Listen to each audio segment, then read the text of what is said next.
Hey everyone, welcome back to Engelbard. You know what I've never done before on utterly pointless comparisons? Featured a Game Boy Advance game. Well, that changes today as I take a look at the arcade and Game Boy Advance versions of Final Fight. Ordinarily, this is the part where I'd show you the spec differences between the arcade and whatever home hardware we're looking at. But I'm skipping that this time because the systems are so vastly different from each other, which is not much of a surprise considering they were released 13 years apart. Capcom released Final Fight into the arcades towards the end of 1989, and it looked amazing at the point that it came out. There was nothing like it. It had gigantic characters, loads of them on screen at one time, tons of animation, and just loads and loads of background detail. It looked like something pulled straight from the future.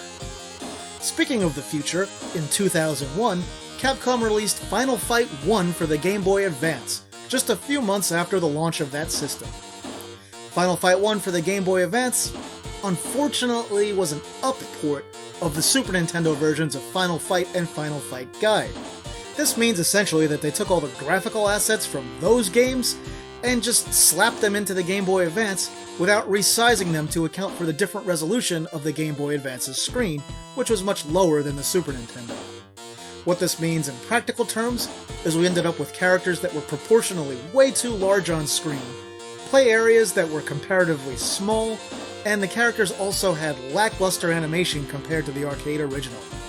Now, don't fear too much, Game Boy Advance fans, because Capcom did add a lot of things that were missing from those Super Nintendo original games. So we've got the industrial area added back in, 2-player support is restored, and also there's way more enemies on screen. There are a lot of differences to talk about, and I'm going to save the rest of them for the commentary because this is a long game. Alright, recording methodology. For the arcade game, I just played it straight through, let myself die and continue whenever I needed to.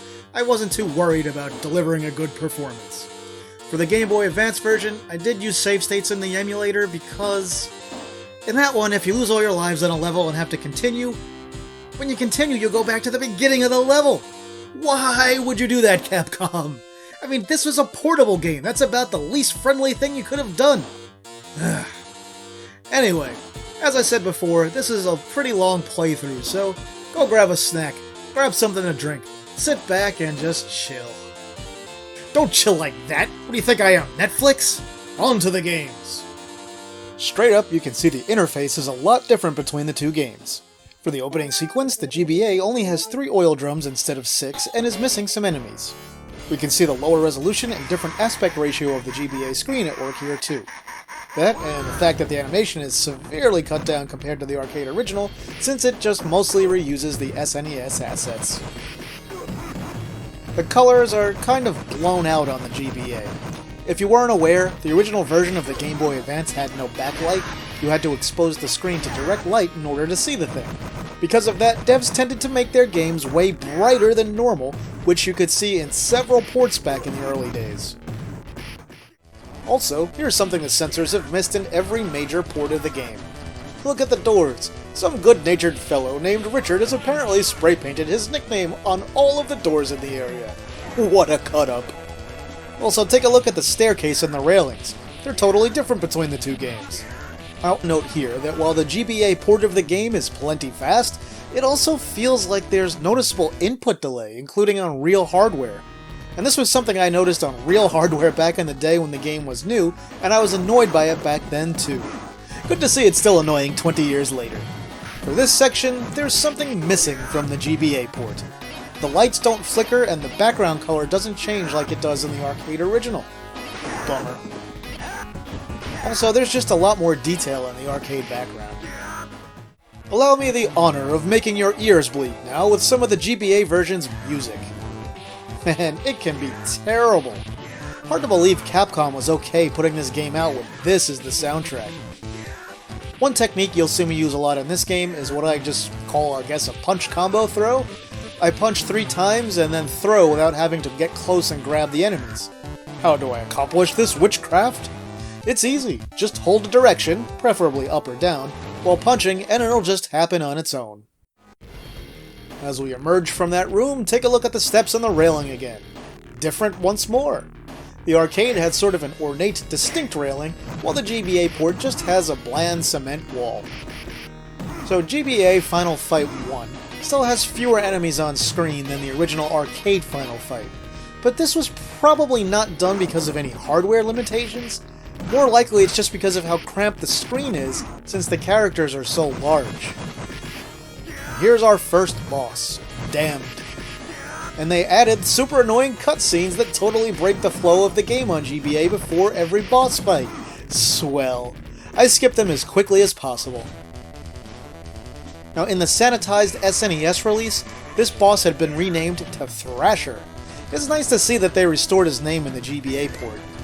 Side note, most characters are named after 80s rockers if you hadn't noticed that before. Also, the female characters Poison and Roxy are replaced with awkward-looking weirdos named Sid and Billy that don't fit in with the rest of the character designs. They were brought over from the highly censored SNES version of Final Fight.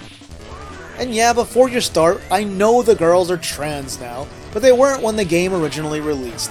Capcom did that later because they thought American audiences would be okay with beating them up if they were trans but not natural-born women. Ah, things that don't age well.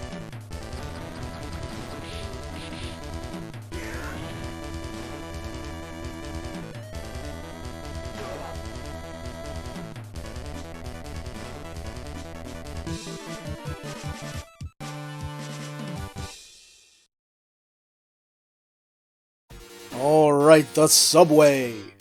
The zoomed-in look really strips out some detail in the Game Boy Advance version here. Also, plenty more of Sid and Billy. Let's talk about sound. GBA Final Fight sounds mostly terrible, as I mentioned earlier. The effects are fine, but the music is just grating. It mostly uses the Game Boy chip with occasional samples for the odd instrument here and there. This could have been done really so much better even back then. The subway stage song is iconic and easily my favorite song in the game. It sounds great in the arcade, mind-blowing on Sega CD, and like total garbage on the Game Boy Advance. Oh well, what can you do? I know, watch me beat up a few more Mad Gear baddies before I board the train. Also, here's our first encounter with Andor. I guess in Japanese it would be Andore, which sounds similar to Andre. And hey, will you look at that, this character bears more than a passing resemblance to former WWF superstar Andre the Giant. You may know him better as Fezzik from The Princess Bride. This character was later renamed to Hugo in some future games. Gee, I wonder why.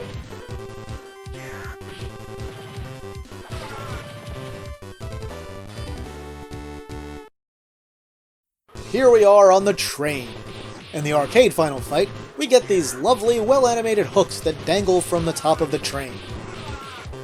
These are completely missing from the GBA port.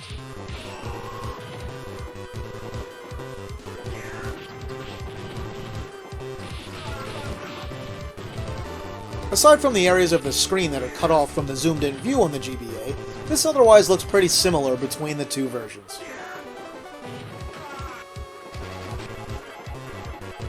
Interestingly, the graffiti is slightly different on the left door between the two games. Now that's something I really do wonder why they changed. Now the seats in the background on the train are less detailed and are completely undistressed on GBA. And while the enemies are pretty annoying on Game Boy Advance, they're slightly less aggressive than in the arcade original. We'll see them crowd up more and more as we head toward the back of the train.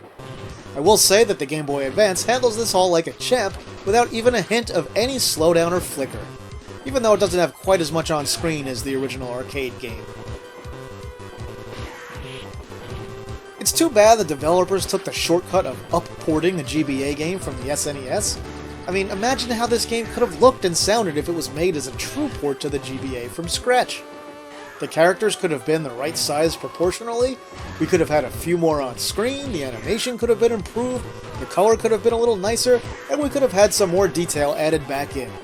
But alas, this was truly the era of the lazy SNES to GBA port. We'd see quite a few more of those that were even lazier down the road, in fact.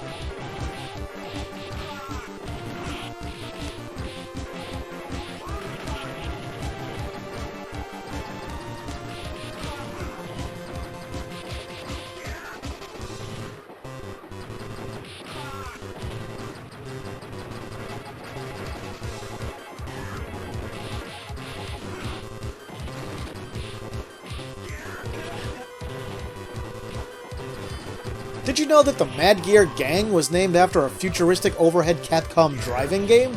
It was originally titled Leadstorm and released in the US in 1988, but was later retitled to Mad Gear for the Japanese release in 1989, and the US version's name was later updated to match.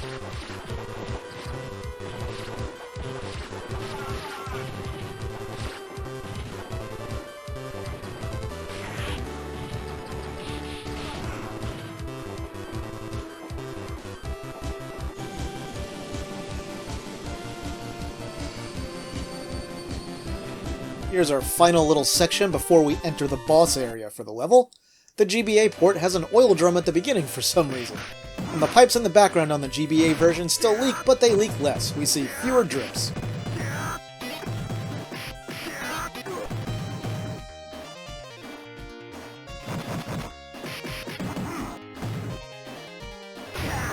And hey, look, the GBA version is missing all the rest of the oil cans and destructible items in this section.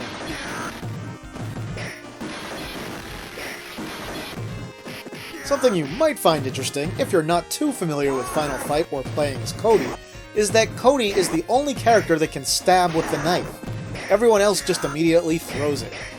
Also, in the arcade release, when you stab or slash someone with a bladed weapon, there's a little blood splash. That's missing from the GBA, as it was from the SNES.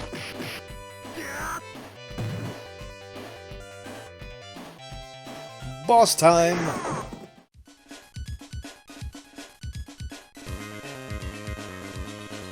Let's just skip that annoying cutscene on GBA, shall we? Capcom did a decent job on Sodom here, or is it Sodom? I don't know. I'm gonna go with Sodom, because that's closer to how I think they would say it in Japanese. And knowing the character, that's how he'd want it said. Anyway, the crowd is nicely animated, and it looks pretty similar in both versions. Oh, and speaking of names, in the SNES version of Final Fight, this character was renamed to Katana. Now usually, he's relatively easy to handle, you just have to time your attacks correctly. He charges when you knock any swords out of his hands, but often pauses first. The problem is, his pause can be a short or a long pause or no pause at all. You just don't know what he's gonna do.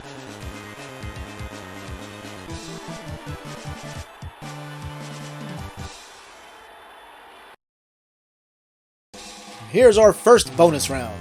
In it, we destroy some random person's car parked at a gas station for some reason.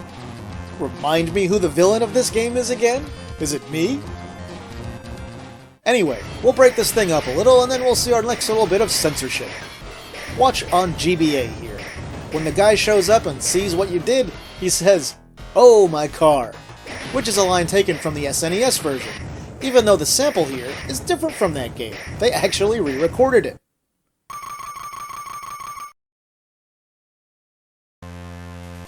Oh my god. In the arcade original, the character says, "Oh my god," which is of course a much more natural reaction to seeing your car smashed up by some thug for no reason.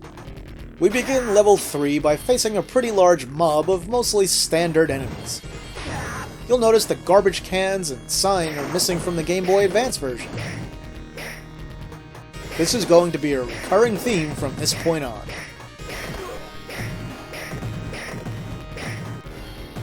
This is also a spot where you can see the differences in the maximum number of on-screen enemies between the two games. The arcade version has up to 8 enemies on screen in this particular area, and even more in a few sections later on in the game. The GBA version of Final Fight maxes out at 6 enemies on screen.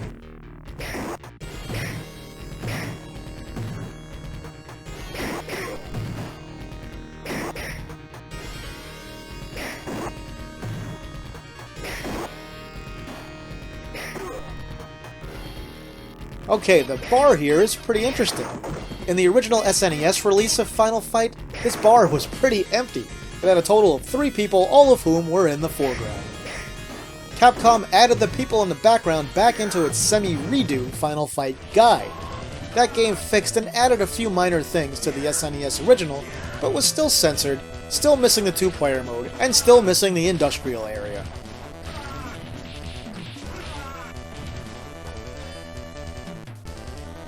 Anyway, back to the bar here. One thing that Capcom didn't add back was the little guy at the bar. Is that a kid? Is it a short adult? Who knows, but he's missing from the SNES and GBA ports, as are a few of the guys from the foreground in the arcade version.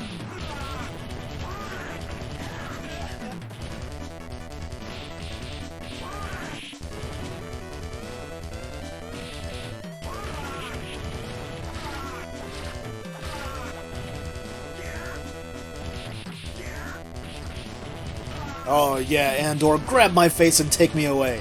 There's nothing like Andor lifting you up by the face and just walking you out of the bar. Anyway, I've still got some jerks to beat to death in the GBA version, so bear with me for a moment here.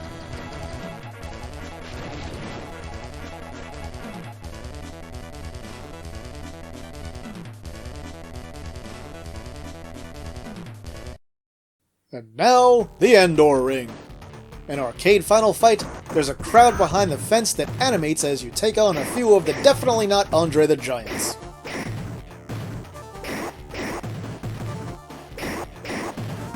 On the Game Boy Advance, the crowd is there in the background but completely motionless. Because, you know, that's how people tend to be at live sporting events that involve people beating up other people. Right? Right? Anyway, taking out the Andors is pretty easy in the arcade version. It's more of a pain on the GBA because they have a longer reach and can even grab you out of the air when you jump towards them, which is completely ridiculous and infuriating. Also on GBA, after you beat the initial two, a third Andor spawns that you have to take out. In the arcade version, when you're playing alone, you only fight the two Andors and then move on. You only face 3 Andors here in the arcade version if you're playing 2 players.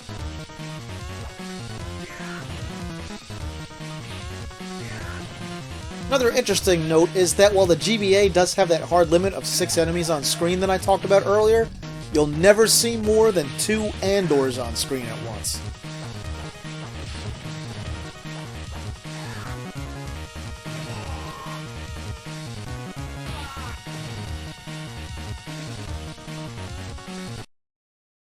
Alright, this is the final section of Stage 3. The Game Boy Advance is once again missing the breakable sign. Also, the floor on the Game Boy Advance suffers from a major lack of detail compared to the arcade version in this section. And on the GBA, we'll see a lot more of Billy and Sid here. Because hey, who doesn't love Billy and Sid besides everyone on the planet? Overall, you can see this level takes considerably longer in the portable version.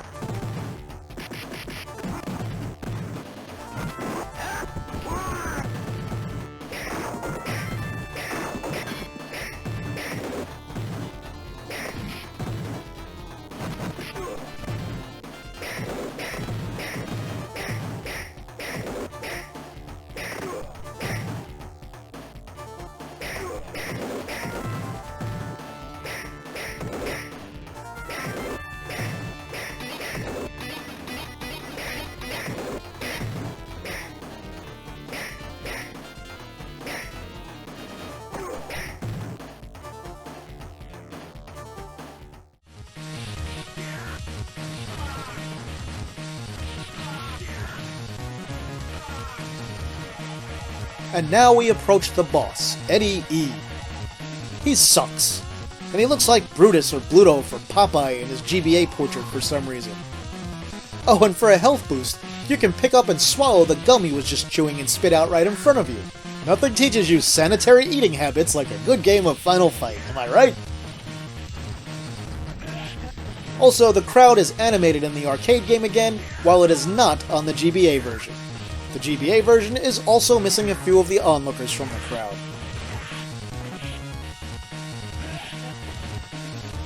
Also notable is that in the arcade version of this fight, we have to deal with more on-screen thugs than we do on the Game Boy Advance.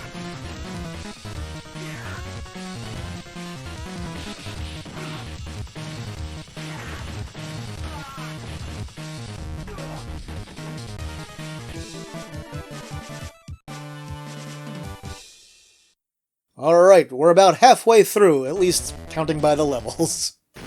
Now we begin a level that was cut from the original SNES port of Final Fight, the Industrial Area. It's filled with flames, oil drums, and Mad Gear gang members.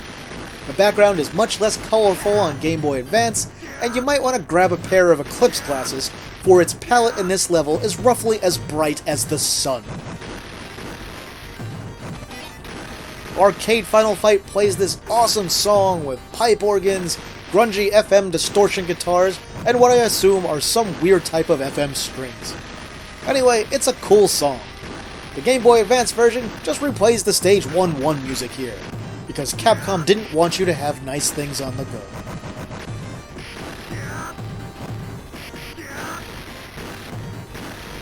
In this annoying area, with the flames spurting up from under the floor, the punch and throw combo is especially handy.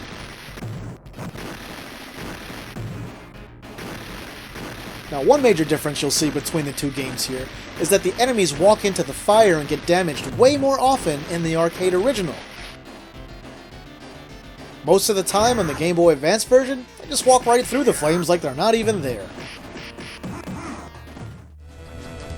Once we're past the area with the flames, the GBA version has the rolling oil drums in a different spot.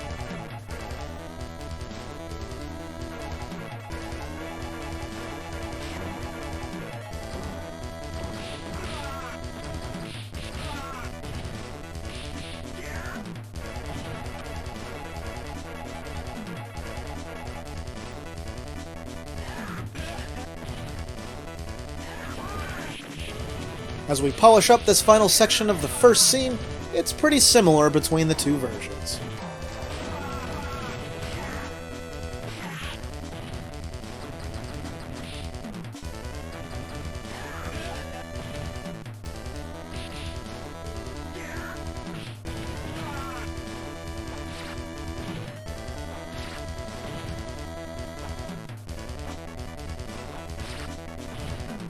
Hard to believe Capcom was okay putting this game out with this as the soundtrack. This kind of stuff shows why it was such a mistake for Nintendo to not include a dedicated sound chip into the GBA. Mixing some samples with the original Game Boy sound chip was just not the right way to go. A few games on the system sounded really good, especially when developers wiggled around the two simultaneous sample limit. But there's some awful sounding stuff like this on the system too.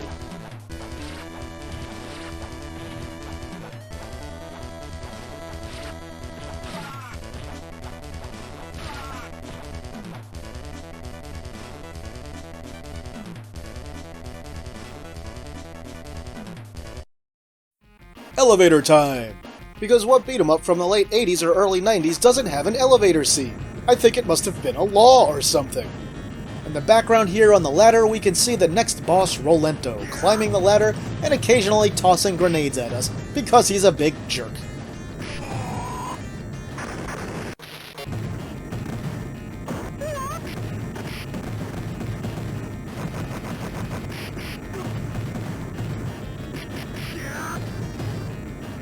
Also here, listen to the abomination that is the Game Boy Advance version of this song, which sounds pretty much like a standard Game Boy game.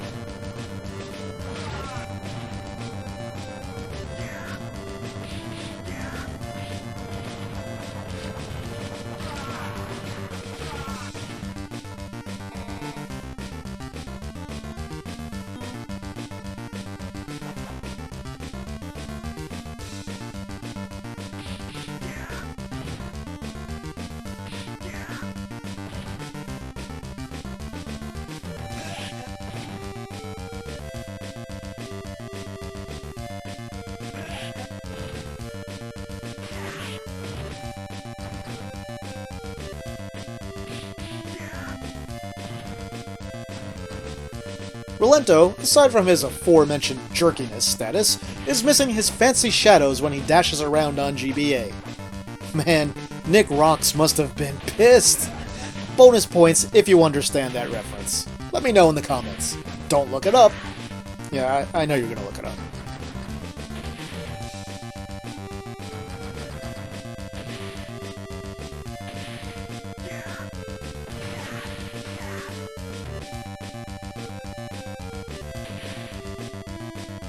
I'll also add that Rolento is considerably easier to deal with on GBA than the arcade original.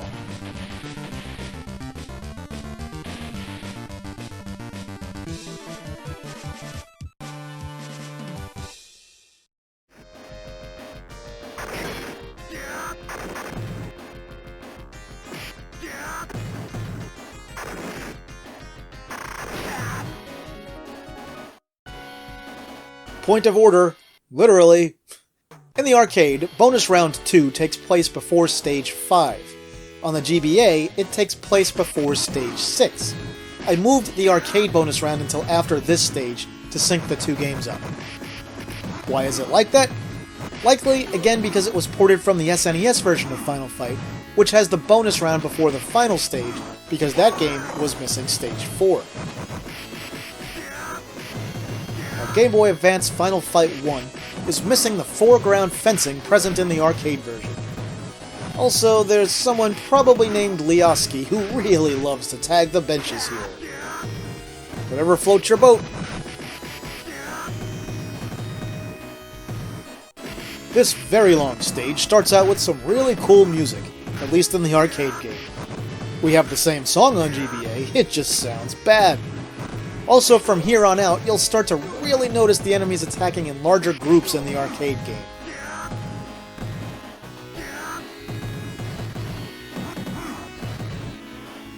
As we progress through this level, you may think that the Game Boy Advance version is inferior because it's missing more destructible foreground objects in this level, like the phone booths. But look at that little yappy dog. He yaps more quickly in the Game Boy Advance, clearly making it the superior game.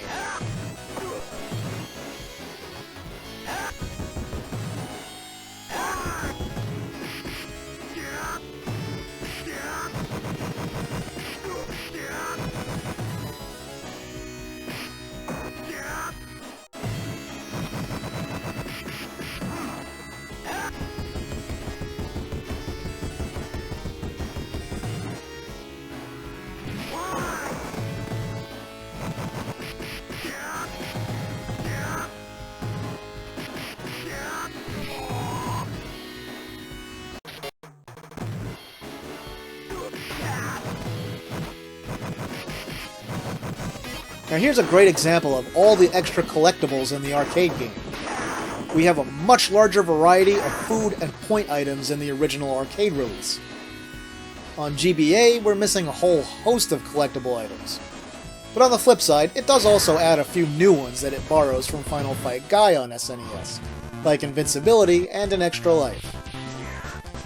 In the end, it still has less variety than the arcade game.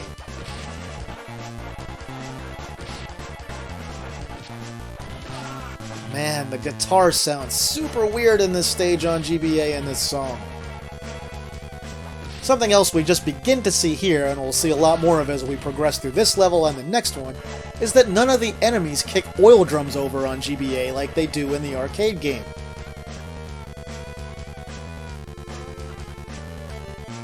Now it's kinda weird that the GBA version has 3 oil drums roll in at a time while the arcade version only does 2 at a time here. Way to flex, GBA.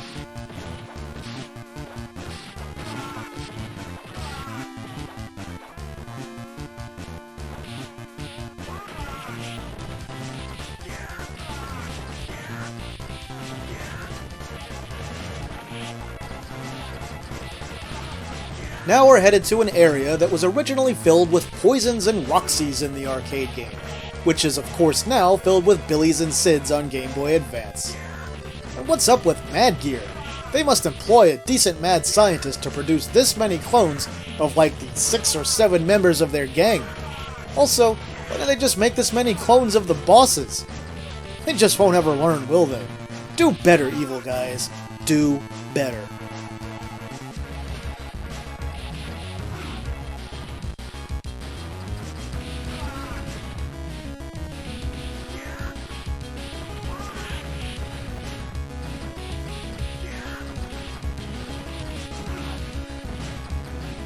Okay, we're in the bathroom on Game Boy Advance. Isn't that great? Now this song actually sounds kind of okay, so props for that. It's not even close to the other versions of the game, but it's listenable.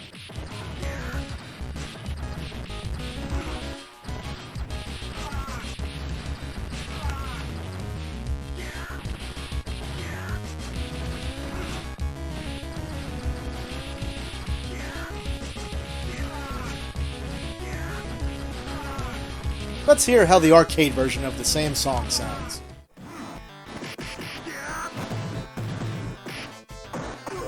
bathroom stall doors have a lot more graffiti on them in the arcade version. Going back to the music, I'll say the arcade music is still pretty good here, but it's definitely not the best version of this song, which I'd say can be found in the Sega CD port.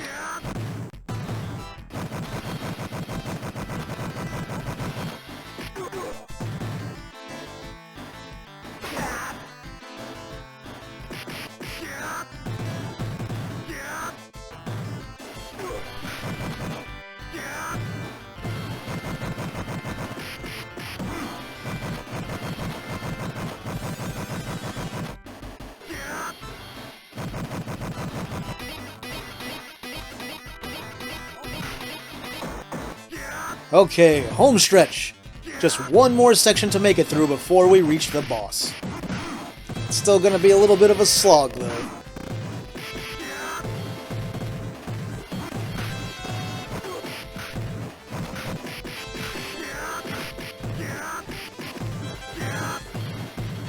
Also, witness how much Capcom hates the planet, as they removed all the trees from the arcade game from the GBA port. What monsters! At least they kept the foreground lampposts.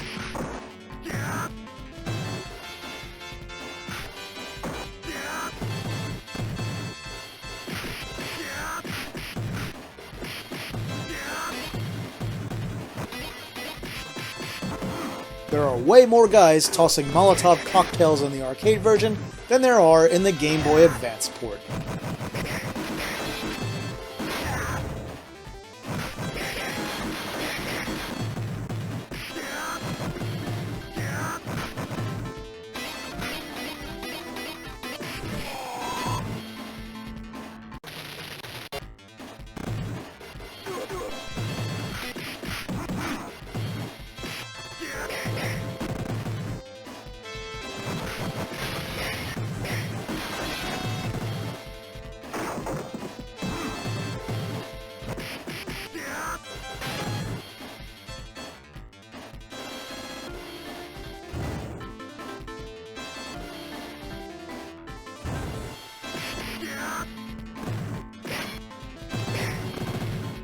And look, this is where most of the knife guys in the game apparently hang out, jumping around like idiots in their spare time.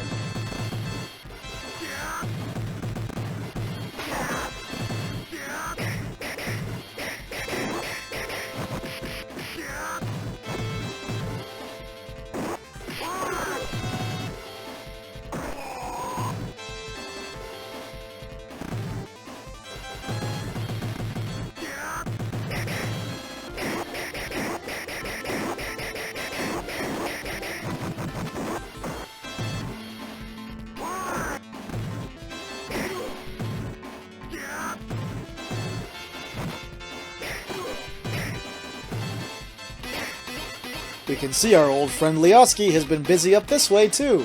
I can't even imagine how much his spray paint budget must be.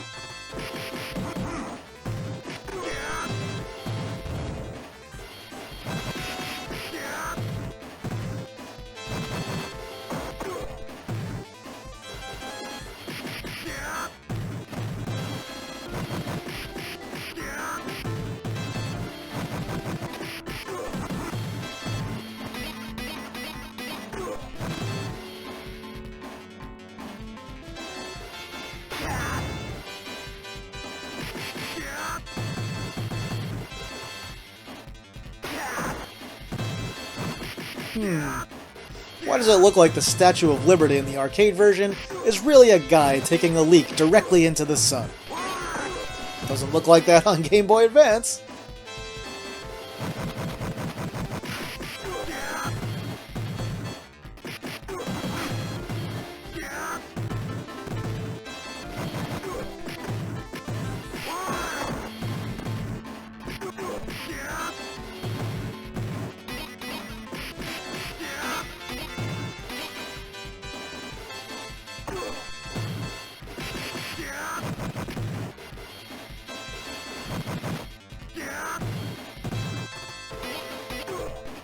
Alright, prepare yourselves, for I am switching to the audio of the Game Boy Advance. And good God, is this song a nightmare on GBA. Why did they think this was an okay thing to do to us?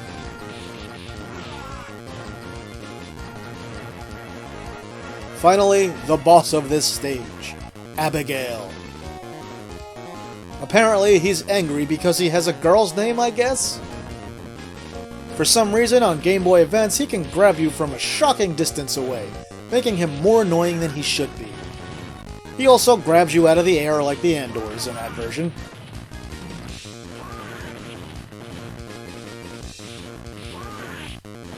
Speaking of them, did you notice that Abigail is basically just an Andor with a different head? Well, now you have.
Alright, it's the annoying bonus stage. Sometimes you just aren't allowed to win. Behold what happens on GBA. Also, we'll listen to the music on that version this time. And the layout of the panes of glass is a bit different between the two versions. Why? I don't know, ask Capcom. But it's probably because of the shrunken play area.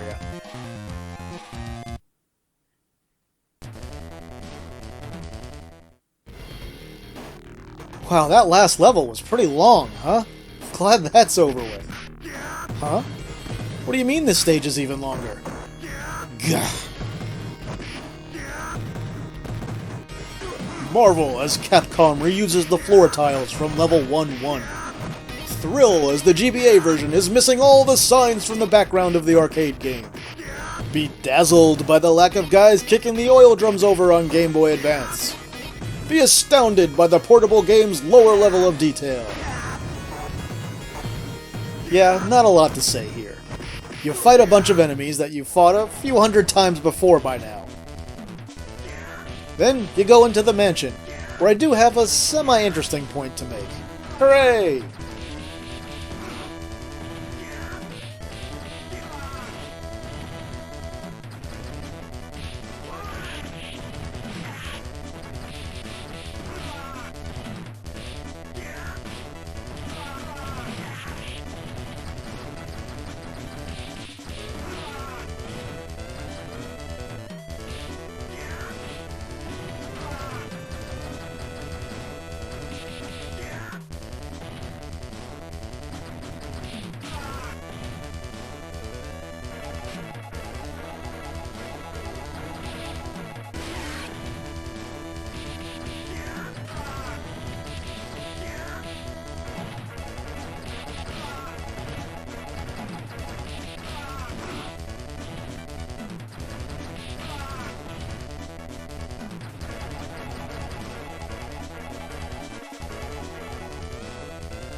Oddly enough, the GBA palette in this area is mostly darker than the arcade version. Also, the GBA version is missing some transitions between scenes. Like in the arcade here, we get into the elevator and then we get to watch as our character rides it all the way up to the next section. On GBA, you just walk into the door and then it fades to black, and then the next section fades in.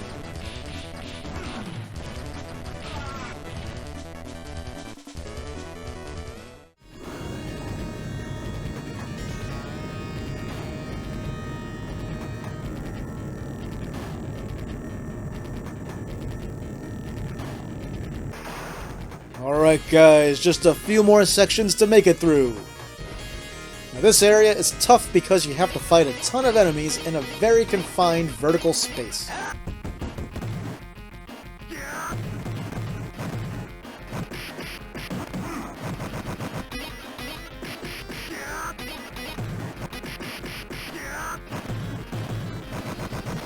And yeah, the game throws a lot of enemies at you simultaneously here in both versions, but of course you have to deal with more of them in the arcade version than on GBA. Again, I don't have a ton of insight I can give you on this part. How about a bit of Final Fight trivia instead? So you know the character 2P? The darker skinned guy with sort of the dragon thing on his jacket? Well, Final Fight is not the first Capcom game he's appeared in. Also, his name is a clue to his mysterious origin. You see, Capcom's Forgotten Worlds featured two unique characters, one for each player. The second player? Well, that's 2P, my friends. He's called 2P in Final Fight because he was player 2 in Forgotten Worlds. True story. 2P's story is that the Mad Gear gang just found him lying shirtless on the side of a road. This is also a reference to his appearance in Forgotten Worlds, because unless you pick up or purchase body armor in that game, the character otherwise flies around without wearing a shirt.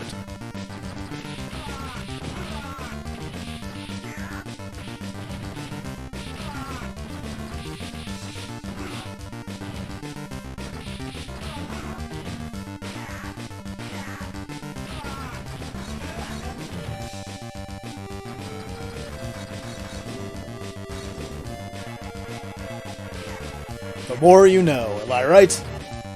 Back to the game. Once again, we're missing the baddies kicking the oil drums over on GBA. Other than that, nothing else remarkable here.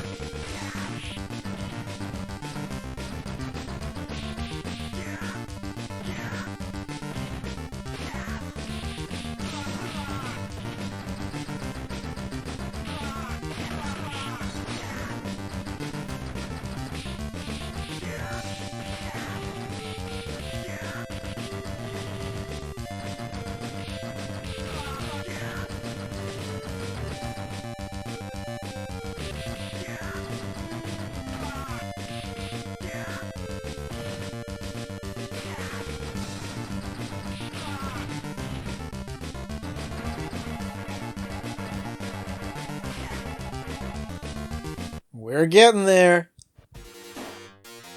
Now, at least we get to listen to the best song in the game again. Well, in the arcade original, at least.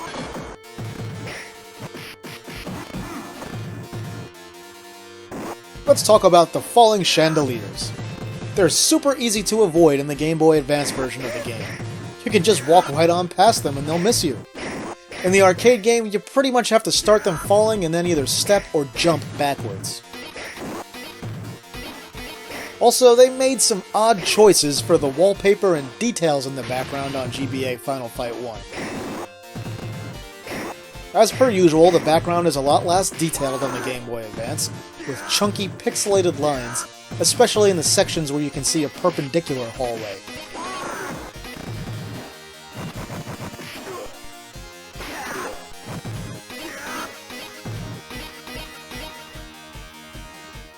Now I will punish your ears once again with the GBA version of this song. Yuck. There's just something about that weird brass that's particularly grating.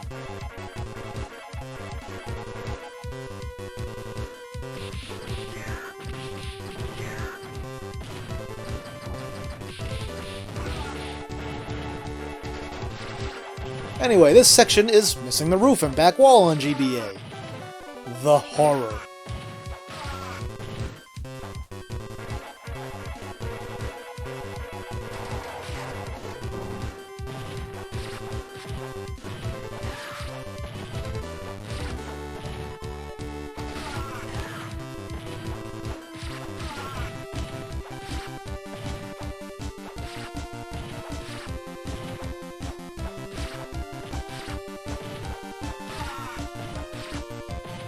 For the rest of this section, we'll just be beating up a metric ton of enemies, including taking on up to 10 of them at a time in the arcade game. Again, I can't stress enough just how impressive this was in 1989. There really hadn't been anything like it up to this point.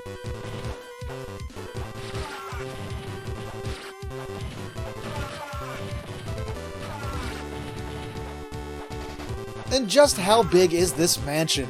How many state lines does it cross? This is ridiculous.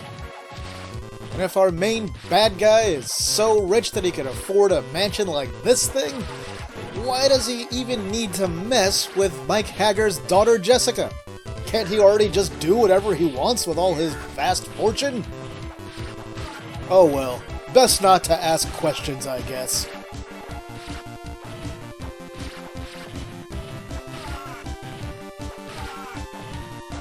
Anyway, I'll give your ears a break and put the arcade music back on. You're welcome, Internet.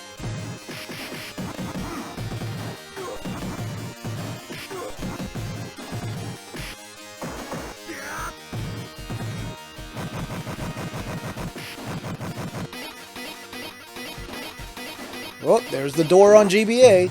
That means we're almost done with this area. And we get more Billy and Sid because they're just the best. And yeah, again you can see was missing all the guys who kicked the oil drums over, yada yada yada.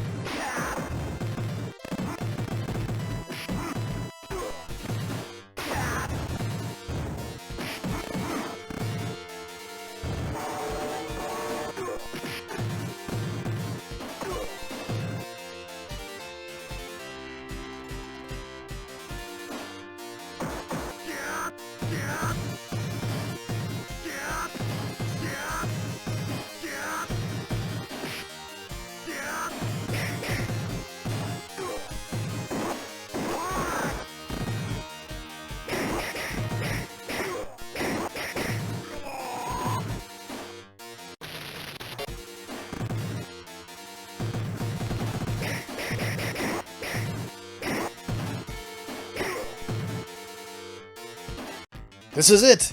The final section of the game! Once again, because of the zoomed-in view, we don't see the ceiling on the GBA version unless we scroll up a little bit, at which point we can just view a little sliver of it. And you know what they say about a sliver of ceiling? What, you don't? Fine, me neither.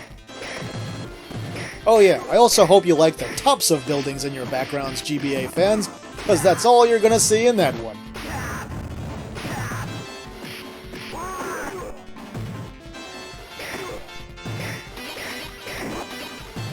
So in the arcade final fight, there are some point items like gemstones hidden behind the foreground columns. In GBA Final Fight 1, some of these columns have food items behind them, and some have points.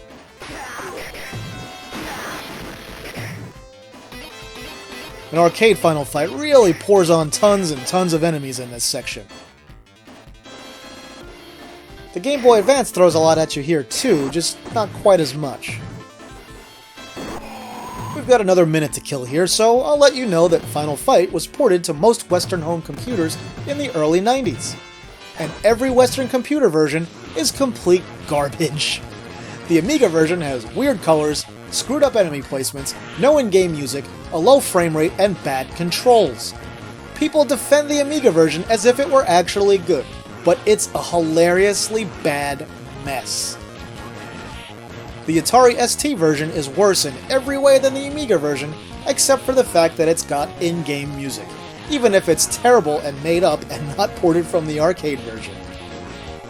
The Spectrum version is like a bad Magic Eye picture, and so slow it's not even worth launching. The Amstrad CPC version looks great in still pictures, but is another slow, unplayable, silent mess of a game. C64 Final Fight is an abomination. It's a crime against nature, and we should all just pretend it doesn't actually exist.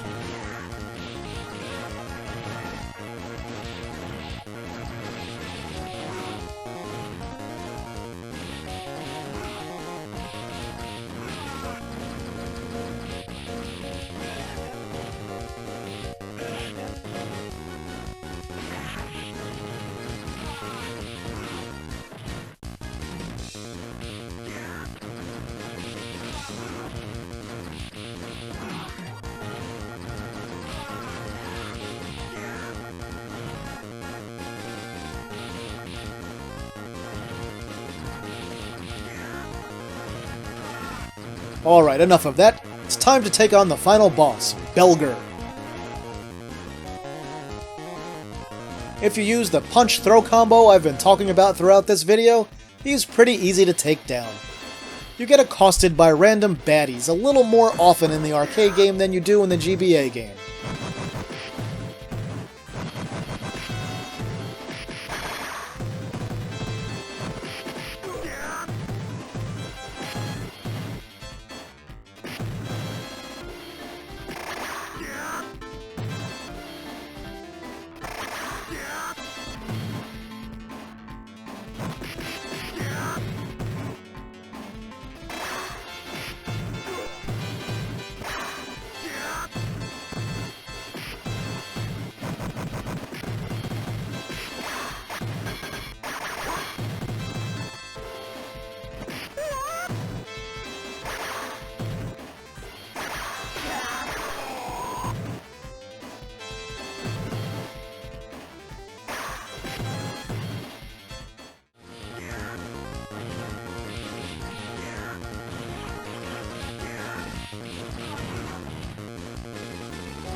Oh, thank God we're finally done. I mean, I love this game and all, but man, is it long. In the arcade game, we watch Belger fall to his death, and then it plays the game complete jingle. On the GBA, those things happen in the reverse order for some reason. For the ending, the small pictures of the arcade are replaced with mostly full-screen pictures on GBA.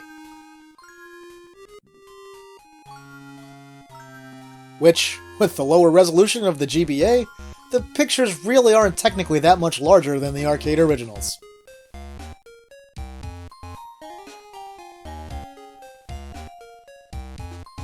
Now in this scene, in the arcade, we watch Cody and Guy walk through the last few areas of the mansion in reverse, which of course makes sense. They go through 3 sections in total, ending in the area with the palm trees and stuff by the elevator. On GBA, they skip straight to the palm tree area and they don't walk through any of the other sections.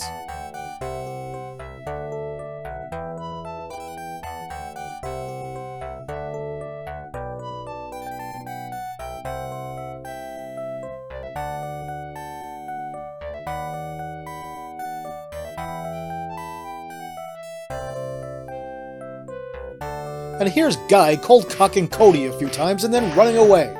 What a jerk! I'm glad I switched to Cody as my main.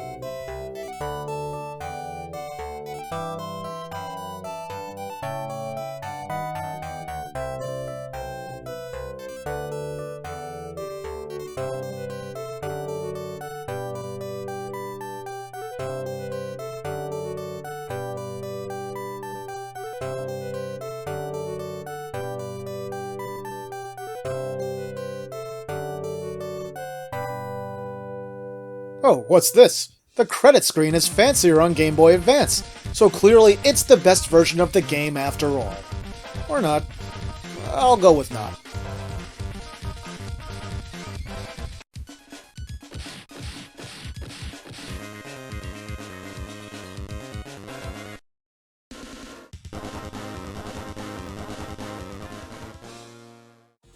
So that was 1989 Arcade Final Fight and 2001 Game Boy Advance Final Fight 1. Which game is better? Well, cut and dry in this case, the arcade version pretty much trounces the Game Boy Advance game in every possible category. And it's too bad because the Game Boy Advance was capable of so much better than we got. We could have had a really excellent port of Final Fight. Now don't get me wrong. Game Boy Advance Final Fight is not a disaster, it's not a bad game or anything like that. It's okay. It looks pretty good, and it plays pretty good. You can have a good time with it.